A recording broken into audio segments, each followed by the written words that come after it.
Assalamualaikum warahmatullahi wabarakatuh. Innal hamdalillah nahmaduhu wa nasta'inuhu wa nastaghfiruh wa na'udzu billahi min shururi anfusina wa min sayyiati a'malina. May yahdihillahu fala mudilla lahu wa man yudlilhu fala hadiya lahu. Asyhadu an la ilaha illallah wahdahu la syarika lah wa asyhadu anna sayyidana Muhammadan abduhu wa rasuluh alladzi la nabiyya ba'dah. Allahumma salli wa sallim wa barik ala sayyidina Muhammadin fil awwalin wa salli wa sallim ala sayyidina Muhammadin fil akhirin wa salli wa sallim ala sayyidina Muhammadin fi mala'il a'la ila yaumiddin wa ala alihi wa sahbihi ajma'in, amma ba'd. Ya ayyuhal hadirun ittaqullah fi sirri wal alaniyah. Ittaqullah mastata'tum fa inna taqwa madara kulli sa'adah kama ittiba'ul hawa ra'su kulli syaqawa. Faqad qala Allah ta'ala fi kitabihil karim wa huwa asdaqul qailin. A'udzu billahi minasy syaithanir rajim. Bismillahirrahmanirrahim. An yahsuduna an-nasa ala ma atahumullahu min fadli. Al-ayat. Sadaqallahul azim wa sadaqa rasuluhun nabiyul habibul karim wa nahnu ala dzalika minasy syahidin wasyakirin walhamdulillahi rabbil alamin. Pertama-tama dan yang paling utama, marilah sama-sama kita panjatkan puji dan syukur kehadirat Allah Subhanahu wa ta'ala yang tidak henti-hentinya. Allah Subhanahu wa ta'ala memberikan kepada kita kenikmatan dimanapun kita berada, dalam keadaan apapun yang kita lakukan, termasuk diantaranya pada siang hari ini kita diberikan kenikmatan oleh Allah Subhanahu wa ta'ala bisa duduk bersimpuh di tempat yang mulia ini.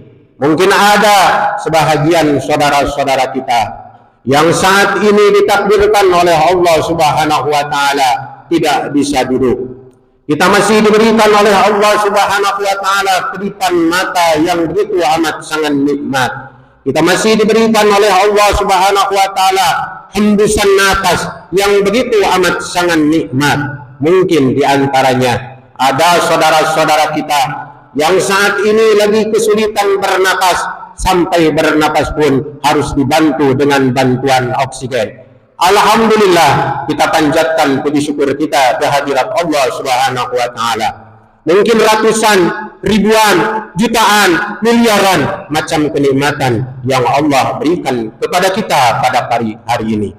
Salawat teriring salam ta'zim kita haturkan teruntuk baginda alam, Nabi yang paling mulia tentunya, Nabi yang menjadi suri tauladan, yang mana beliau akhlakul karimahnya, diantaranya salat tahajudnya, baca Al-Qur'annya, qiyamul lailnya, termasuk diantaranya perbuatan-perbuatan baik layak untuk kita teladani. Allahumma salli ala sayyidina Muhammad. Mudah-mudahan kita semua yang hadir di tempat ini, yang duduk bersimpuh di masjid yang mulia ini, diaku, diangkat, diberikan syafaat oleh baginda Rasulullah sallallahu alaihi wasallam. Khatib tidak akan pernah berhenti kepada sekalian jamaah yang hadir untuk mengingatkan. Marilah sama-sama kita tingkatkan kualitas keimanan kita kepada Allah, kita tingkatkan kualitas ketakwaan kita kepada Allah. Kita belajar untuk membersihkan jiwa kita, membersihkan nurani kita, membersihkan ruhani kita, di mana tiap hari kadang-kadang kita cuma bisa membersihkan tubuh kita dari kotoran, resah dan gelisah kalau seandainya ada kotoran yang nempel di dalam tubuh kita, resah dan gelisah kalau seandainya rumah kita tidak tertata rapi. Tapi kadang-kadang kita tidak punya perasaan apa-apa kalau seandainya hati kita yang kotor. Karena apa? Karena kalau orang hatinya sudah kotor, itu adalah indikasi bahwa orang tersebut akan mendapatkan kecelakaan nanti di hadapan Allah Subhanahu wa taala. Ma'asyiral muslimin, jamaah salat Jumat yang dirahmati oleh Allah. Dulu baginda Rasulullah sallallahu alaihi wasallam di saat selesai menunaikan salat, berkumpul di Masjid Nabawi dengan sahabat-sahabatnya, lantas baginda Nabi bersabda, "Wahai sahabat sekalian, nanti sebentar lagi akan datang ke hadapan kita calon penghuni surga." Sahabat melihat ke pintu masjid yang hendak dilewatkan. Katanya, kata baginda Rasulullah sallallahu alaihi wasallam, bahwa sebentar lagi akan ada orang yang mana orang tersebut adalah calon penghuni surganya Allah Subhanahu wa taala. Maka saat itu datang seorang laki-laki dari kalangan sahabat Ansar, yang mana laki-laki tersebut air mukanya masih basah melakukan bekas air wudu. Lantas orang tersebut melakukan salat, lantas dia kembali. Di hari besoknya Rasulullah mengatakan hal yang demikian. Sampai 3 hari berturut-turut baginda Nabi bersabda bahwa akan datang di hadapan kita calon penghuni surganya Allah Subhanahu wa taala. Salah seorang sahabat baginda Rasulullah sallallahu alaihi wasallam, Abdullah bin Umar bin Al-As, beliau merasa penasaran. Lantas orang tersebut yang dikatakan oleh baginda Nabi adalah calon penghuni surganya Allah diikuti. Setelah sampai di rumahnya, dia ketuk pintu rumahnya, "Assalamualaikum ya fulan. Sesungguhnya telah terjadi pertengkaran di antaraku dan keluargaku, dan aku bersumpah tidak akan pernah datang ke rumahku selama 3 hari dan 3 malam. Kalau seandainya Tuhan mengizinkan, sudahkah kiranya Tuhan kalau seandainya saya menginap di rumah Tuhan ini." Begitu kata Abdullah bin Umar bin Al-As. Dalam 3 malam, Abdullah bin Umar bin Al-As melihat apa yang dilakukan oleh sahabat Ansar tersebut, yang dikatakan oleh baginda Nabi bahwa dia adalah calon penghuni surganya Allah. Tidak ada sedikit pun amal yang istimewa. Dia sholat layaknya sahabat yang lain sholat. Dia baca Al-Quran layaknya sahabat yang lain baca Al-Quran. Dia qiyamul lail layaknya sahabat yang lain qiyamul lail.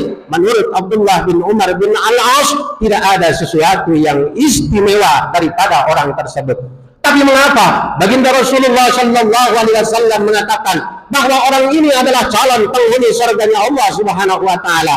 Lantas di hari ketiga, Abdullah bin Umar bin Al-As berpamitan kepada tuan rumah, "Wahai tuan, sesungguhnya tidak pernah terjadi pertengkaran di antaraku dengan keluargaku. Akan tetapi aku merasa penasaran bahwa baginda Rasulullah sallallahu alaihi wasallam bersabda bahwa engkau adalah orang yang akan menjadi penghuni surganya Allah. Sehingga aku penasaran, aku ingin niru amal apa yang engkau lakukan."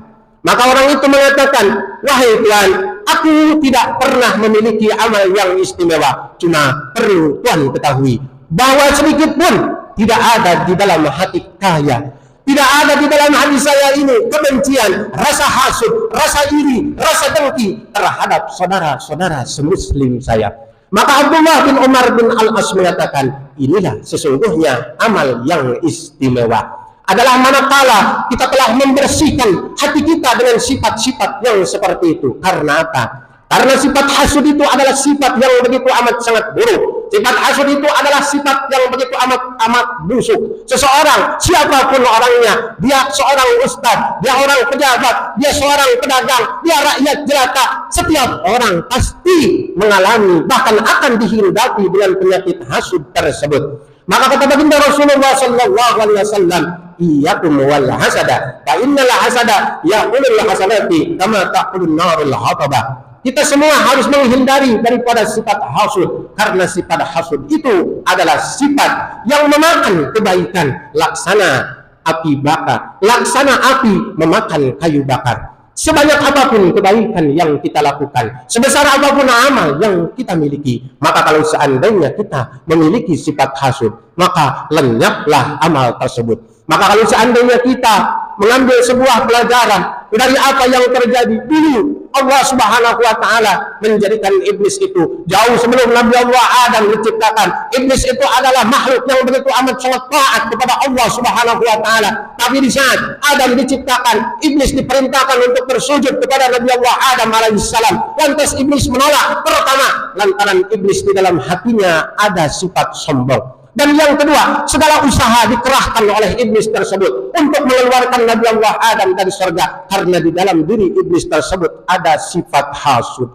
Jadi dua dosa yang dilakukan oleh makhluk Allah pertama kali adalah dosa sombong dan dosa hasud. Maka kita sebagai umatnya baginda Rasulullah sallallahu alaihi wasallam diharuskan menjauhi sifat hasud itu. Para ulama menyebutkan bahwa sifat hasud itu yang paling sederhana adalah di saat kita tidak senang melihat orang lain gembira dan kita gembira melihat orang lain ada dalam kesusahan.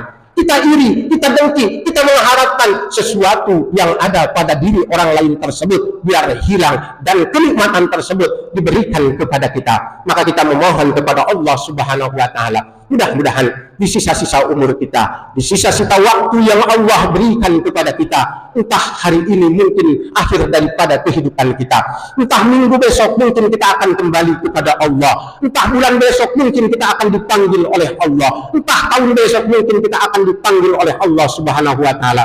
Yang kita harapkan, mudah-mudahan batin kita dibersihkan oleh Allah Subhanahu wa taala dari berbagai macam penyakit, terutama penyakit hasud tersebut. Barakallahu li wa lakum fil Qur'anil azim wa nafa'ani wa iyyakum bima fihi minal ayati wa dzikril hakim. Aqulu qawli hadza wastaghfiru innahu huwal ghafurur rahim.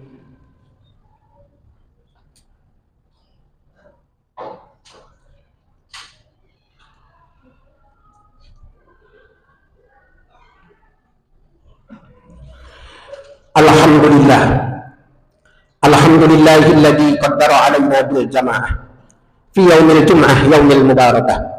Wassalatu wassalamu ala rasulillah sayyidina Muhammad ibn Abdullah sayyidil arabi wal ajamiyah wa ala alihi wa sahbihi wa man tabi'al huda ila yaumil qiyamah. Ya ayyuhal hadirun ittaqullah ittaqullah ittaqullah haqqa tuqatih wa la tamutunna illa wa antum muslimun. Faqad qala Allah Ta'ala fi kitabihil karim, inna Allah wa malaikatahu yusalluna 'alan nabi ya ayyuhalladzina amanu sallu 'alaihi wa sallimu taslima. Allahumma salli 'ala sayyidina Muhammad wa 'ala ali sayyidina Muhammad kama sallaita 'ala sayyidina Ibrahim wa 'ala ali sayyidina Ibrahim. Wa radda Allahumma an arba'atil khulafa'ir rasyidin sayyidina Abi Bakr wa Umar wa Utsman wa Ali wa ila baqiyati sahabatihim wa qarabatihim bi ihsanin ila yaumiddin wa alaina ma'ahum bi rahmatika ya arhamar rahimin. Allahumma ighfir lil muslimina wal muslimat wal mu'minina wal mu'minat al ahya'i minhum wal amwat wa qadiyal hajat. Allahumma arinal haqqa haqqan warzuqna ittiba'ah wa arinal batila batilan warzuqna ijtinabah. Rabbana atina fid dunya hasanah wa fil akhirati hasanah wa qina adzaban nar. Ibadallah, innallaha ya'muru bil 'adli wal ihsan wa ita'i dzil qurba wa yanha 'anil fahsya'i wal munkari wal baghi ya'idukum la'allakum tadhakkarun wa la dzikrullahi akbar. Aqimis shalah.